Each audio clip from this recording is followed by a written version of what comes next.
जब आप किसी बैंक के माध्यम से, एनबीएफसी के माध्यम से कोई लोन लेते हैं, आप पूरी तरह से नॉलेज नहीं रखते, आपको आपके अधिकार नहीं पता होते, जिस तरह से बैंक एनबीएफसी आपको कहते हैं, अब वो उनकी बातें मान लेते हैं।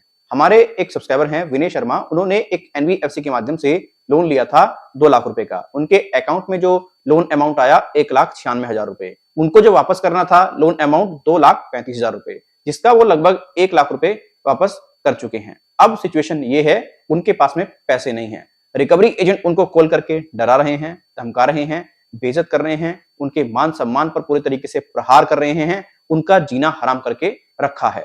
उन्हें आज एक कॉल आती है, कहा जाता है मैं फलाना पुलिस स्टेशन से बात कर रहा हूं, मेरा नाम धर्मेंद्र कुमार है और या तो तुम शाम तक पुलिस स्टेशन में आ जाओ, अदरवाइज हम तुम्हारे घर पे आ रहे हैं। क्योंकि जिस एनबीएफसी से आपने लोन लिया है, उस एनबीएफसी ने आपके ऊपर एफआईआर दर्ज कर दी है।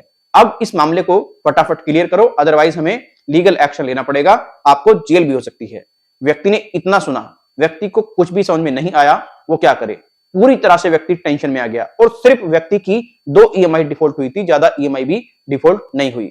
अब देखिए बैंक और एनबीएफसी क्या प्रोसेस अपनाते हैं जब भी आपका लोन डिफॉल्ट होता है, जो उनको अपनाना चाहिए। सबसे पहले, जब तक आपका लोन अकाउंट एनपीए ना हो, लोन अकाउंट एनपीए होने से पहले कुछ भी ऐसा नहीं कर सकते लीगल रूप से, जो उनको करना चाहिए। ठीक, लोन अकाउंट एनपीए होने के बाद ही उनको लीगल एक्शन लेना होता है। लीगल एक्शन में क्या कर सकते हैं वो, सिर्फ और सिर्फ अगर आपने लोन लिया है और आप उसको चुकाने में असमर्थ हैं, वो सिविल ऑफेंस के तहत आपके ऊपर कार्रवाई कर सकते हैं। और एफआईआर किस केस में दर्ज होती है?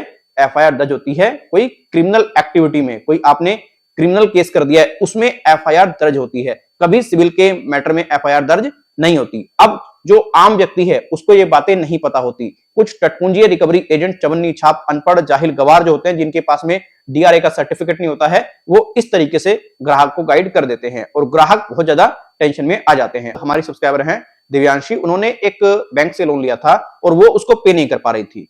उनको ये कह दिया गया कि आपके ऊपर एफआईआर दर्ज हो गई है, आप पूरा अमाउंट पे करो पुलिस स्टेशन में आकर के। उन्होंने कुछ भी नहीं जांचा, उन्होंने सीधा सीधा जो उनके पास में ज्वेलरी वगैरह थी उसको सेल किया, पैसा कलेक्ट किया और पे कर दिया।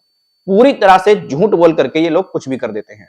अब देखिए, आपको एक बात समझनी है, लोन अकाउंट एनपीए आपका कब होता है? लोन अकाउंट एनपीए तब होता है जब आप 92 डेज तक किसी प्रकार से कोई भी भुगतान ना करें। इस केस में आपका लोन एनपीए में डाल दिया जाएगा। एनपीए क्या होता है? एनपीए होता है नॉन परफॉर्मिंग एसेट, ऐसा पैसा जो बैंक एनबीएफसी को किसी प्रकार का कोई भी फायदा नहीं दे रहा है। जैसे ही आपका लोन अकाउंट एनपीए होता है, बैंक की फर्स्ट प्रायोरिटी ये बनती है, एनबीएफसी की फर्स्ट प्रायोरिटी ये बनती है, आपको इमीडिएट बेसिस पर एक नोटिस जारी करे, आपसे पूछे भाई आप लोन जो है वो क्यों नहीं चुका पा रहे हैं, ऐसा क्या कारण है जिस वजह से आप पैसा नहीं दे रहे हैं।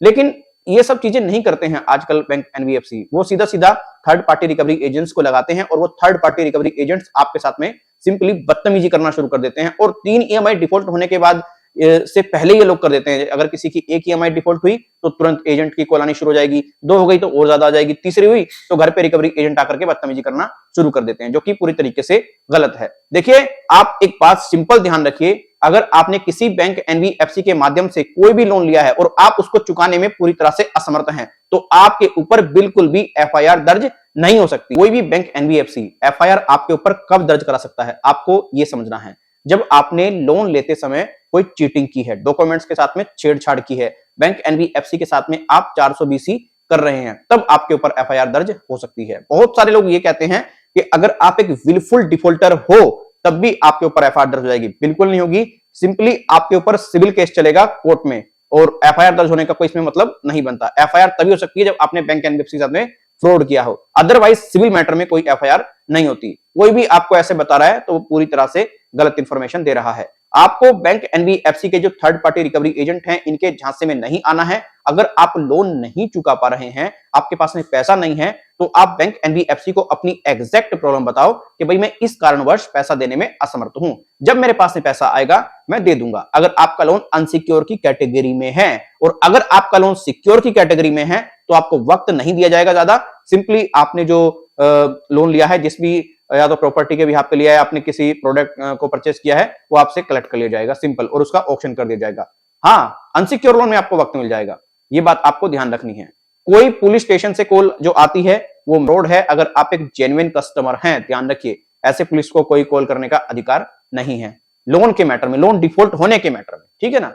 अगर ये वीडियो 1% भी आपके लिए हेल्पफुल रहा है, आप इस वीडियो को लाइक कर सकते हैं। हेल्पफुल नहीं रहा, वीडियो को डिसलाइक कर सकते हैं। कोई सुझाव है आपके पास में, ईमेल और कमेंट के जरिए जरूर दें। अगर आप हमसे पर्सनल बात करना चाहते हैं, आपकी कोई एग्जैक्ट प्रॉब्लम है, बहुत बड़ी प्रॉब्लम है, हमारा ये व्हाट्सएप नंबर आपको स्क्रीन पे नजर आ रहा होगा, यहां पे आप संपर्क कीजिए, अपनी प्रॉपर डिटेल प्रोवाइड कराइए, हम आपको टेलीफोनिकली अपॉइंटमेंट प्रोवाइड करा देंगे। अगर हमें लगेगा आपका केस ऐसा है जिसमें आपको एडवोकेट की आवश्यकता है, तो इमीडिएट बेसिस पर जो हमारे थर्ड पार्टी एडवोकेट हैं, उनको आपका केस ट्रांसफर कर देंगे। अगर लगेगा हमें केस ऐसा है जिसमें कि हम ही आपको गाइड करें, तो हम गाइड कर देंगे। लेकिन ध्यान रखें, सर्विसेज हमारी पेड हैं।